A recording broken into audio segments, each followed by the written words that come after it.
Mumbai university under graduation admission process 2024 का जो admission process है, इसके अंदर कल के दिन कॉलेजेस ने सेकेंड मेरिट लिस्ट को डिस्प्ले कर दिया।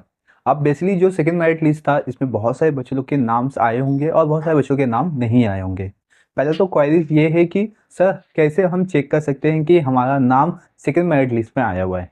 तो आपको क्या करना है कि आपके जो भी मार्क्स है, सपोज करो कि आपको 600 में से मिले होंगे 500, तो अब जो कॉलेज अपना कट ऑफ लगाएगा उसके अंदर लिखा रहेगा 499 एंड अबव, ऐसा फॉर एग्जांपल 499 एंड अबव, तो दैट इज मीन्स इसमें आपका नाम आ जाएगा। जिन बच्चों का मार्क्स 499 है या उससे अबव मार्क्स है, तो वो बच्चे उस कॉलेज में एडमिशन ले सकते हैं, राइट।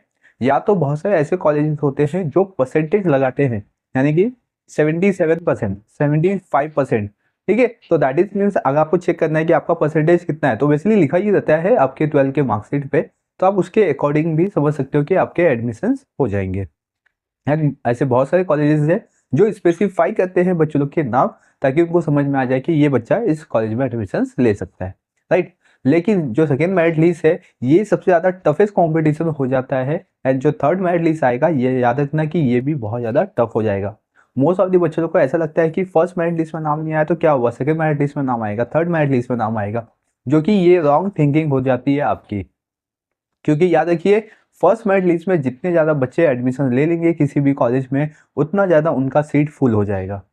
जब सीट फुल हो जाएगा तो दैट इज मीन्स अब आपके पास सीट रहेगा भी नहीं for the second merit list and third merit list के लिए।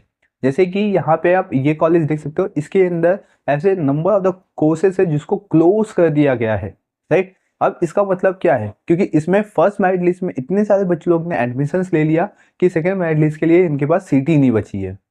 तो ये होता है अपना सेकेंड मेरिट लिस्ट का प्रोसीजर्स। तो दैट इज मीन्स आपको मतलब फोकस करना है फर्स्ट मेरिट लिस्ट के ऊपर, जो कि फर्स्ट मेरिट लिस्ट तो हो चुका है। अब आप तो कुछ नहीं कर सकते हो, सेकेंड मेरिट लिस्ट भी हो चुका है, ठीक है। अगर आपको कहीं पे भी किसी भी कॉलेज में एडमिशन मिल रहा है, वो उस कॉलेज में आप एडमिशन ले लीजिए। थर्ड मेरिट लिस्ट का वेट मत कीजिए।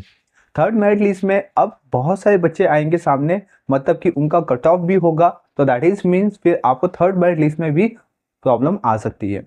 बेसिकली कैसा है कि बहुत सारे ऐसे बच्चे जिन्होंने प्री एनरोलमेंट फॉर्म या कॉलेज के फॉर्म फिल नहीं किए थे, तो कल के दिन मुंबई यूनिवर्सिटी और कॉलेजेस ने फिर से अपना फॉर्म ओपन कर दिया, यानी कि प्री एनरोलमेंट फॉर्म और कॉलेजेस फॉर्म, ये एडमिशन जो प्रोसेस है उसके फॉर्म फिर से ओपन हो चुके। तो इट मीन्स कि आपने जो फॉर्म पहले फिल किए थे, जिन बच्चों ने पहले से फिल करके रखे हुए हैं, ठीक है, जिनका सेकेंड मेरिट लिस्ट में नाम नहीं आया, आप देख सकते हो कि सेकेंड मेरिट लिस्ट के टाइम पे ही इसको री ओपन किया गया है। तो मतलब अब आपके साथ और भी बच्चे ऐड हो जाएंगे उस कॉलेज में एडमिशन्स लेने के लिए। तो जिन बच्चों का नाम आ चुका है, क्योंकि बच्चों का क्वेरीज भी ये होता है कि सर सेकेंड मेरिट लिस्ट में नाम आया है, जिस कॉलेज में नाम आया है उस कॉलेज में मुझे एडमिशन नहीं चाहिए, मुझे किसी और कॉलेज में एडमिशन चाहिए। तो मैं तो बस इतना ही बोलना चाहूँगा आपको कि आपको जिस कॉलेज में भी एडमिशन मिल रहा है अभी के टाइम पे, आप उसमें एडमिशन ले लीजिए, क्योंकि आपको थर्ड मेरिट लिस्ट शायद पता चला कि कॉलेज ने उसको क्लोज कर दिया, तो वो सीट भी अवेलेबल नहीं होगी। तो इतना रिस्क नहीं लेना है हमें, ठीक है। क्या थर्ड मेरिट लिस्ट के बाद भी कोई भी एक मेरिट लिस्ट ओपन होगा? तो देखिए, third merit list is the last merit list होता है मोस्ट ऑफ दी केसेस में, लेकिन ये कॉलेज पे डिपेंड करता है कि कॉलेज इसके बाद भी जाना चाहता है या नहीं जाना चाहता है, यानी कि फोर्थ मेरिट लिस्ट पे। तो अब बेसिकली ये कॉलेज पे डिपेंड है, क्योंकि अगर कॉलेज में सीट खाली है तो डेफिनेटली कॉलेज क्या करता है, फोर्थ मेरिट लिस्ट निकालता है। लेकिन ये ऐसे कॉलेजेस में होता है जिस कॉलेज में बहुत कम बच्चे एडमिशन लेना चाहते हैं या लेते हैं, ठीक है। तो जैसे जो बड़े बड़े कॉलेजेस है, तो उसमें बच्चे मोस्ट ऑफ दी कोशिश करते हैं कि उसमें ही उनका एडमिशन हो जाए।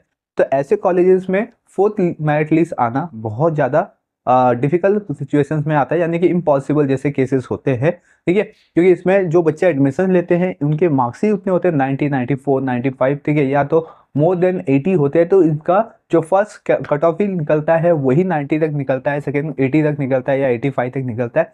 तो इस तरीके से उनके कट ऑफ ही निकलते हैं और एडमिशन भी क्लोज कर दिया जाता है।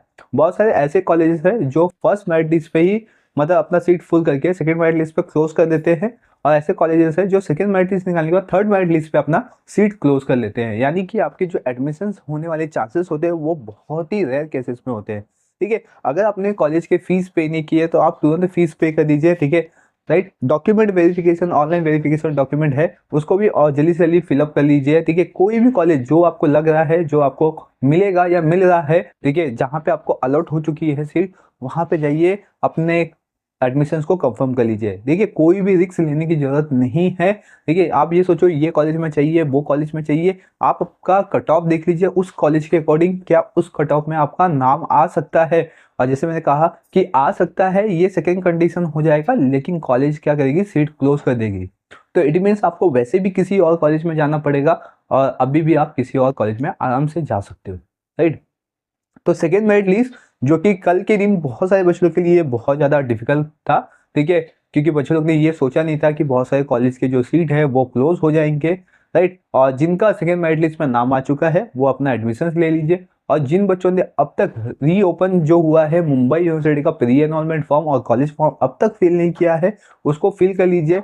लिंक मैं डिस्क्रिप्शन बॉक्स में दे दूंगा, किस साइट पे जाना है। बहुत सारे बच्चे गलती करते हैं, पीजी जो अपना वेबसाइट है, यानी कि पोस्ट ग्रेजुएशन का वेबसाइट है, वहां पे जाके वो फॉर्म को फिल करते हैं, और इसीलिए वो बोलते हैं सर मुझे बैचलर का ऑप्शन नहीं दिखा रहा है। बैचलर के लिए यानी कि अंडर ग्रेजुएशन के लिए अलग वेबसाइट है, उसका लिंक मैं डिस्क्रिप्शन बॉक्स में दे दिया हूँ। How to fill the pre enrolment form and college form, इसका भी लिंक मैं डिस्क्रिप्शन बॉक्स में दे दिया हूँ। देखिए, सम टाइम ऐसा होगा कि आपको इंटरनेट ग्लिच आ जाएगा, यानी कि आप जो कोर्सेज सेलेक्ट कर रहे हो वो कोर्सेज नहीं दिखाई देगा, तो आपको पैनिक नहीं होना है, आपको सिर्फ वेट करना है। ठीक है, 1-2 घंटे का वेट कीजिए या हाफ एन आवर का वेट कीजिए, वो ऑटोमेटिकली क्या हो जाएगा, सॉल्व हो जाएगा, क्योंकि ये इंटरनल पार्ट है, ये एक्सटर्नल पार्ट नहीं है। आप अपने तरफ से कुछ नहीं कर सकते हो जब तक मुंबई यूनिवर्सिटी के तरफ से कोई भी उस पेज पे एक्शन नहीं लिया जाता है। वैसे भी जब मुंबई यूनिवर्सिटी का जब ये फॉर्म पहली बार ओपन हुआ था लास्ट मंथ में, तभी भी ऐसी प्रॉब्लम आ रही थी, तो वो ऑटोमेटिकली सॉल्व भी हो गई थी। तो इसलिए आपको पैनिक नहीं होना। जिन बच्चों ने फॉर्म नहीं फिल किया वो फॉर्म फिल करें, लिंक मैं सब डिस्क्रिप्शन बॉक्स में दे दिया हूँ। और जिन बच्चों का सेकंड मेरिट लिस्ट को देखना है या डाउनलोड करना है किसी भी कॉलेजेस का, उसका भी लिंक मैं डिस्क्रिप्शन बॉक्स में दे दिया हूँ। अराउंड 50 कॉलेजेस है मेरे ख्याल से, और भी बहुत सारे कॉलेजेस है जो रह गए हैं मेरे से उसका सेकंड मेरिट लिस्ट देने के लिए। तो आप मुझे कमेंट सेक्शन में कमेंट कर दीजिए, मैं डेफिनेटली कोशिश करूंगा कि आप तक वो कॉलेजेस के सेकंड मेरिट लिस्ट पहुंचा दूं। ठीक है, और आपको कुछ भी क्वेरीज है आप मुझे यूट्यूब पे कमेंट करके भी पूछ सकते हो, और इंस्टा पे डीएम करके मुझे पूछ सकते हो। इंस्टा आईडी है मुकुंद एजुकेयर। मिलेंगे अब नेक्स्ट इंफॉर्मेटिव वीडियो के साथ, बने रहिए चैनल पे। चैनल को सब्सक्राइब कर लीजिए, बेल आइकन प्रेस कर लीजिए, ताकि आपको इसी तरीके से अपडेट मिलता रहे। Thank you for watching.